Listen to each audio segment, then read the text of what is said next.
Hi, good morning, and welcome back. A lot of time people ask me, why do people suffer or why do I suffer? Why me? Why am I going through what I'm going through? And it's not an easy space, easy time trust. When somebody is really going through a lot of suffering, it feels like a hell on earth. And you wonder why. Why would some people suffer silently, overtly, publicly, or in their own space? Why would some people seem to be happy go lucky and all the time fortunate? Why some people have troubles and problems all the time or in a particular phase of life? And why some people seem to be sailing through even the rough oceans in a very easygoing way? Of course, we can blame. We can blame it on stars, the good fortunes, the inheritance, people, their attitude towards you, the environment, the climatic conditions, the job scenario, the work scenario, the economic conditions. There could be endless list that can actually make you suffer. However, that list is common for most of us. We all have difficult people around us. We all have financial challenges, health challenges. The food that we eat probably may not be the healthiest. The kind of water we get, the air is polluted. You can you can focus on thousands of things that could make you suffer. The worst mistake that we do is we blame it. We blame because of this factor, this person, this place, the stars, or this inheritance.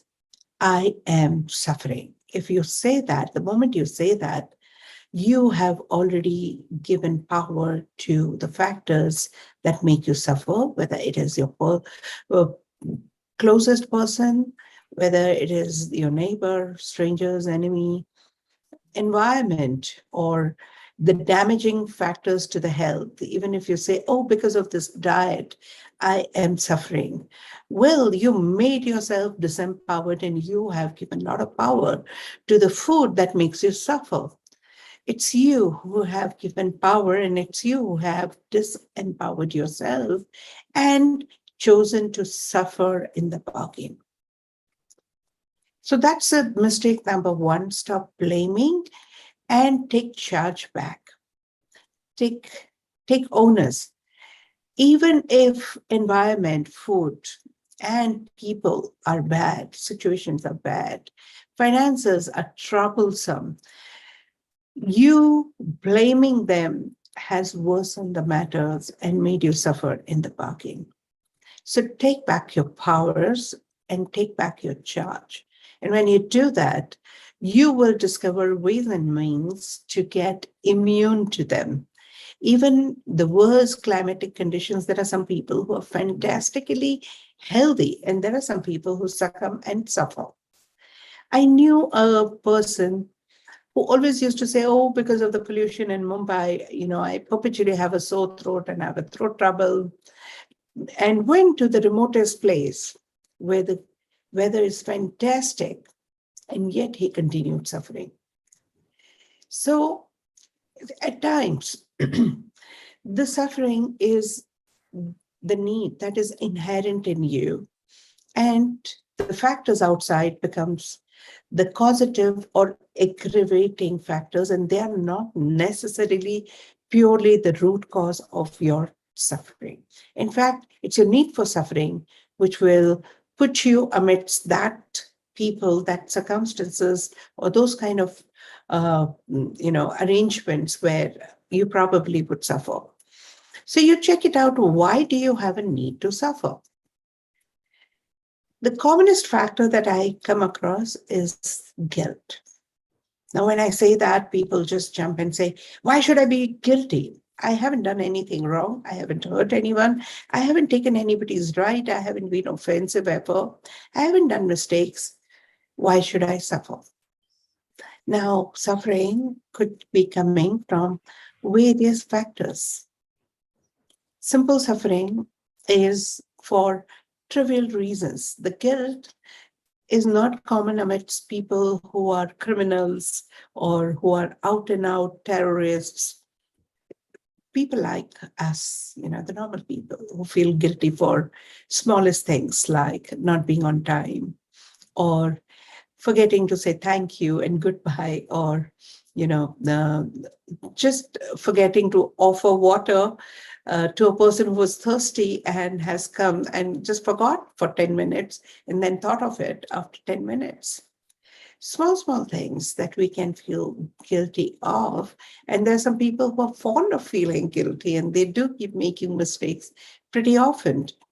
And every time they feel guilty, they set themselves up for some sort of punishment as well as suffering. And all this happens at a very subconscious mind level. If you are suffering and if you want to get rid of suffering, stop fighting with external circumstances and just look within and tell yourself, I forgive myself for everything. I forgive myself for everything. Of course, you can use radical statements to make it happen faster, but at least begin with just self-forgiveness. You don't even know at what level you're guilty. Sometimes you're guilty at the soul level. As per the soul contract, you have decided to do certain things, certain actions, certain, plan. And for whatever reason, you do not remain aligned to that plan and then choose to suffer. Now you wonder, why would you choose to suffer? Yes, there are benefits of suffering. There are certain plans, even in that suffering, because every time you suffer, you get in touch with enormous strength that you have, the strength of endurance, the strength of tolerance, the strength of being able to discover yourself. So there are benefits in suffering. So if you're suffering, the first thing first, stop blaming, release your guilt, and discover the learning and brilliance in it. Complete your learning as fast as possible and stick to the brilliance and align with the brilliance or embrace the brilliance. Now, how do you know what is your learning? What is your brilliance? Your subconscious mind knows it all. Begin by stopping the blaming and choosing not to suffer. Free yourself from guilt, and you will eventually get in touch. If not, refer to radical reading, and you will know what is the learning and what is the brilliance. If not, contact the radical expert or a practitioner around, and you will be able to figure that out. And that begins the recovery process where you start being lesser and lesser troubled and choose not to suffer anymore, even though the circumstances still may remain the same. Eventually, when you choose not to suffer, even the circumstances start changing. You shift. So, for example, there was a person who had a very difficult neighborhood. And as he chose not to suffer, the neighbors shifted. And the new neighbors came in, and it was very fine with that set of neighbor. So he was just asking me, was it that I invited these neighbors to choose suffering? Probably yes, probably no. We don't know. But I have seen often, a lot of time, when you choose not to suffer, people who make you suffer change their ways. Like, I've had abused and battered wives who would come to me. Obviously, their husbands wouldn't come, that I'm beating up my wife, but wife would come and say, well, I'm being abused day in and day out. What do I do?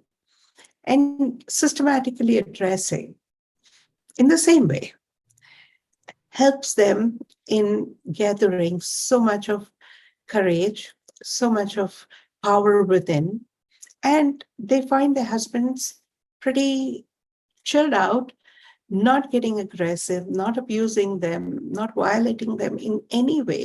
And they said, "What did you do to my husband?" I said, "I don't have to do anything to your husband. I haven't even met your husband. It's you who manifested abusive husband, and it's you who brought the changes in your husband. The power was always yours. You gave him power. You empowered him to have a power over you. When you took back your power, nobody had to have the power over you, right?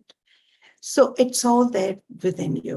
The suffering is a reminder to discover the power. Suffering also could be a defense mechanism, because every time you suffer, you got attention in the past, you got sympathy, you played a victim card, and people went out of their way to reach out to you. You didn't have to take charge, you didn't have to take responsibility, you did not have to fight. Somebody fought for you, somebody rescued you, and that's such a happy time. And that usually begins in childhood, teenage, early, life. And later, you don't even realize that you are looking for indirect benefit, indirect attention, indirect security through your suffering. And the suffering continues. As you grow, you forget that there is a subconscious motive behind suffering. The suffering continues, and you don't even get the benefit you used to get once upon a time. So ponder over these thoughts, and see if you're still suffering in any aspect of your life, and if you want to make a difference in your life, or in your or others' life as well. Because when you choose not to suffer, well, others choose not to make you suffer. It's a choice that you have to make. They say pain probably is inevitable. Suffering is a choice. You've got to make the choice of suffering or not to suffer.